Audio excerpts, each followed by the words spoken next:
It's time for the Las Vegas Sportsline.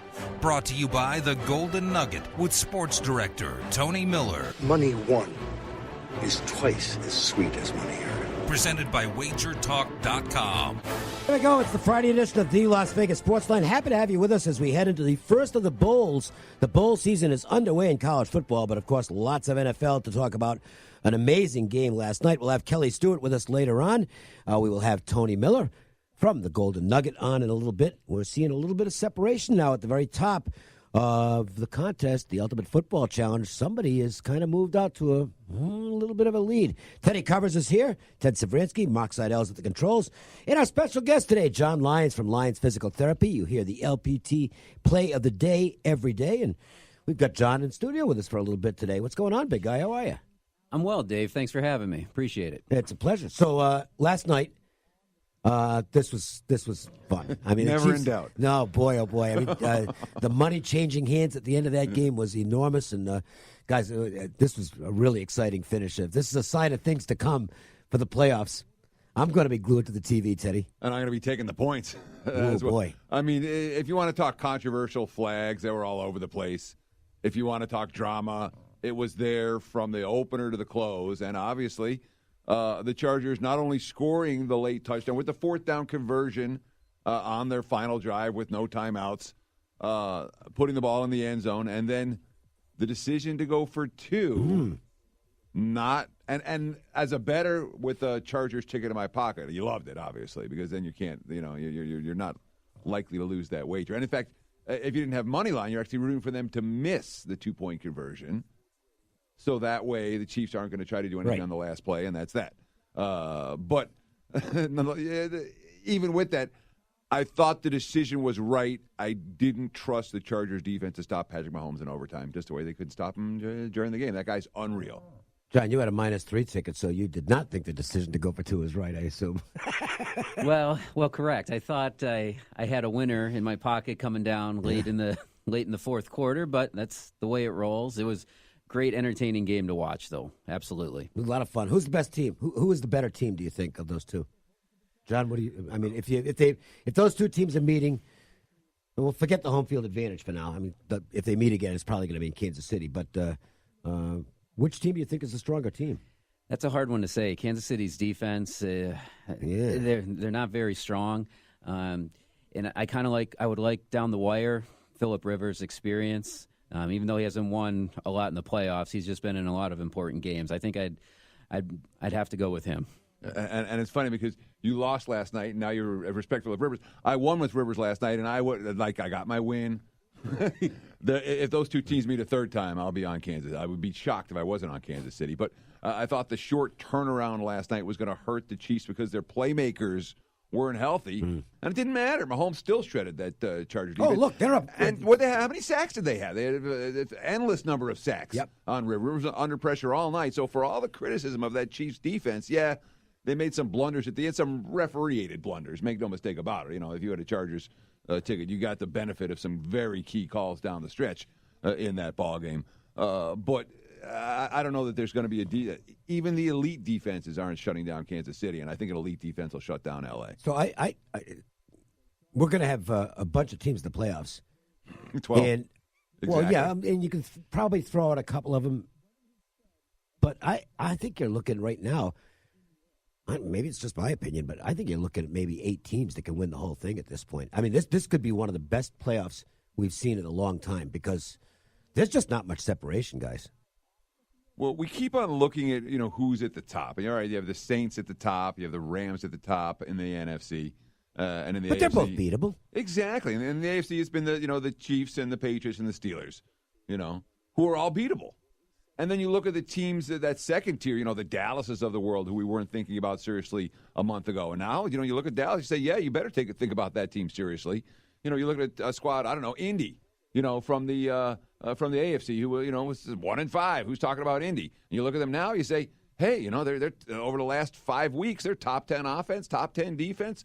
Sky's the limit for Andrew Luck and company. So the depth in both conferences is there. I'm with you on that, but. I mean, there's, obviously there's favorites, but it's not one of those things where the favorite is, okay, well, they're going to be in the Super Bowl. kind of like last year. Did anybody think the Patriots weren't going to be in the Super Bowl? I know they lost it, but it's like they're going to be there. I don't have that feel about any of these teams this year.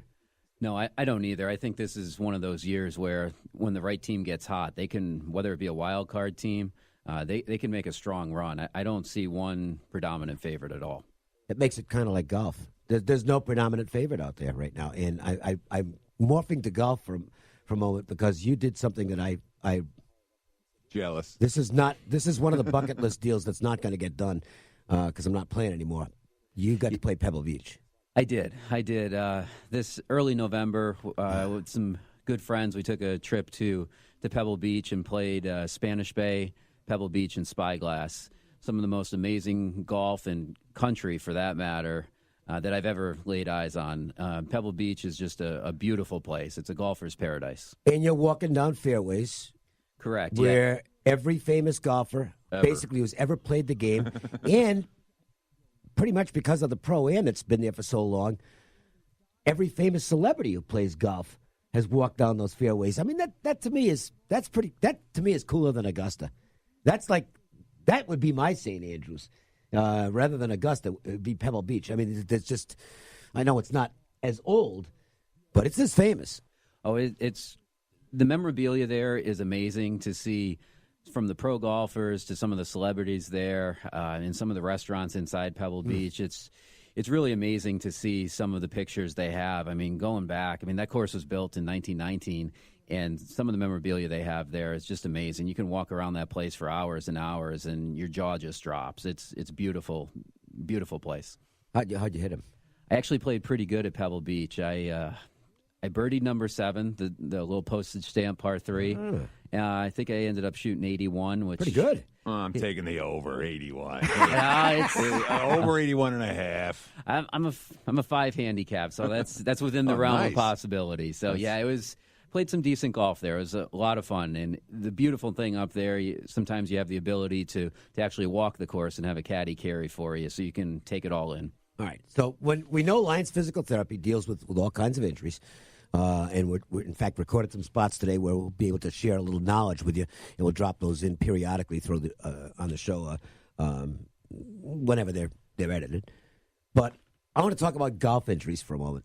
You're a golfer, and golfers have a unique set of injuries. So do you treat those, and what's the process for keeping an old guy who might be losing some of his game due to these golf-induced aches and pains? How do you work that? Yeah, actually, we do work with a lot of golfers. Everything from professionals in town here to just your weekend golfers. The most common injuries are low back pain and elbow pain with golf. The low back, because of all the torque, the twisting, you get anything from a herniated and bulging disc to some sciatica type symptoms to just a stiff back. And we treat those with some stretching, some strengthening. We use various tools, including our hands, to loosen up those joints and muscles.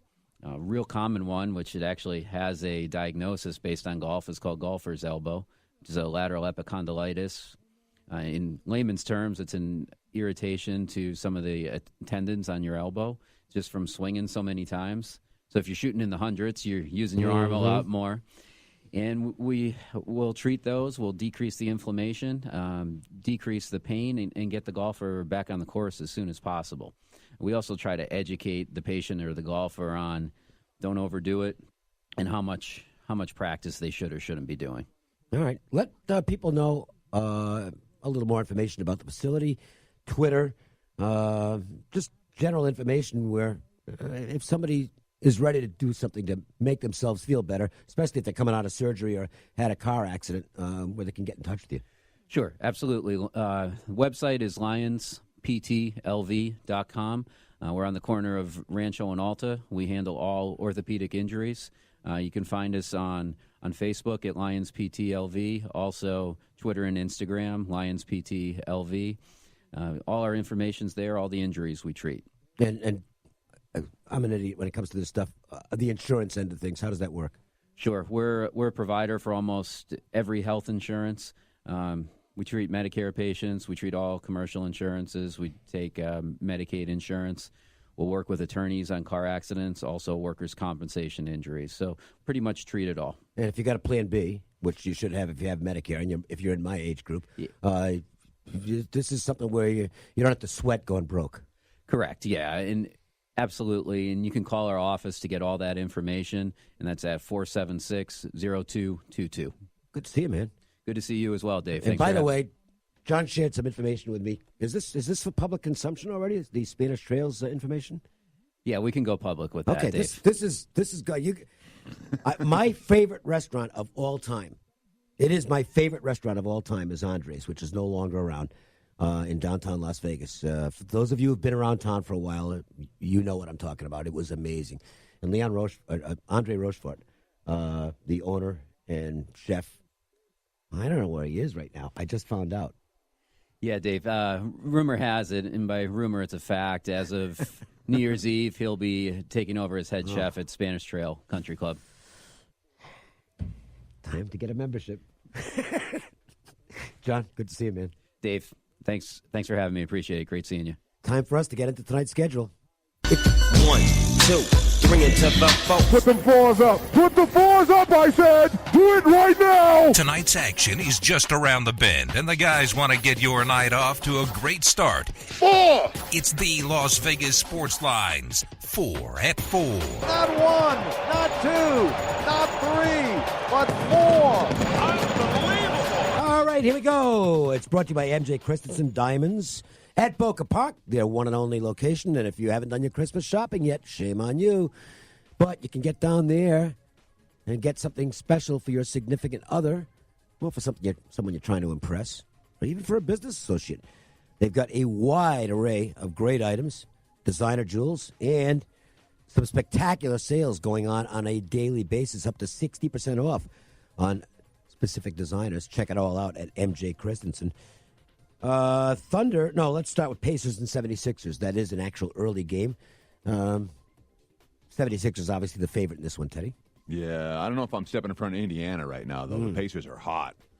Coming off not just a win against Milwaukee, a blowout win against Milwaukee. That's their fourth straight win and cover, and you're looking for emerging trends. Indiana's cashed 8 straight under bets defensively. The Pacers are certainly during this stretch, they've been the best defensive team in the NBA. The Thunder and Nuggets matching up. This is a good game in Denver tonight. Oklahoma City obviously playing some good basketball. They've ascended to the top of the Western Conference, and that's going to bounce back and forth maybe all season. It's going to be some fun to see what the seeding ends up in the Western Conference. But their players, and Denver's simply got the best passing big man in the league, and he is just a threat every time Denver possesses the ball. Sure. Mike Malone called the Joker future Hall of Famer. He looks great today. And if you don't watch him play, you don't see it. And obviously he's outside the major media markets. But around him, I'm concerned about Denver tonight. They are a banged-up basketball team. Gary Harris out until January. Paul Millsap out until January. And Jamal Murray pretty banged up, although he has been upgraded to probable for tonight. Bulls, let's talk a couple of them here. Going to hit the Las Vegas Bowl. By the way, we're saving the Golden Knights. They're in action tonight. Golden Knights playing the Devils. We'll talk about that in the marquee matchup later in the show. North Texas and Utah State kick things off. Been a steady flow of mean green money here, and I think it's clearly related to the coaching situation at Utah State. Yeah, and this is going to be a major decision for the books tomorrow. It feels like everyone in town has a North Texas ticket in their pocket, and you look at some of the betting percentages, and it's been. It wasn't one big move. It's been a slow, steady trickle of North Texas money. Utah State was a much better team during the regular season of these two squads, but there's a lot of concern about how the Aggies are reacting to the announcement that Gary Anderson's going to be there, and the fact that not only the head coach, Matt Wells, but both coordinators and 7 assistants overall found new digs in Lubbock. Transition game, if you want to call it that. Arizona State and Fresno State will play on the other side of town at Sam Boyd Stadium. And this number is a moving now. Fresno State is getting a lot of support.